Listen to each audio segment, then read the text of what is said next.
এইটো আমাৰ কালি গণেশ চতুৰ্থীৰ কাৰণে পুৰা ধুনীয়াকৈ ডেকৰেশ্যন কৰি দিছে। ইফালে আমাৰ বিল্ডিঙত পুৰা লাইট লগাইছে, যিহেতু কাইলৈ গণেশ চতুৰ্থী আছে ন, ইয়াতেতো কাইলৈ কৰিব, সেইটো টিউজডে দুদিনকৈ পৰিছে আৰু।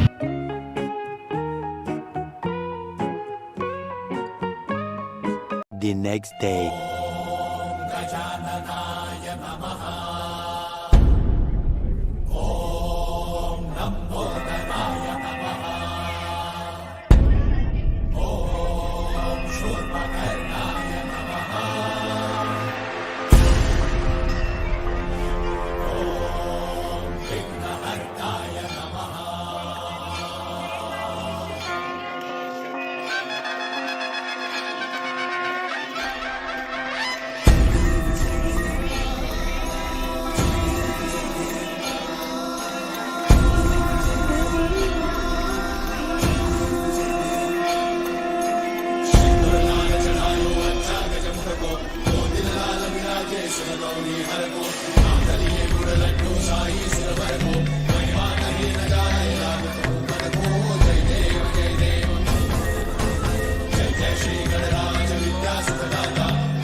सुखदाता धन्य तुम्हारो दर्शन मेरा मन रमता जय देव जय देव।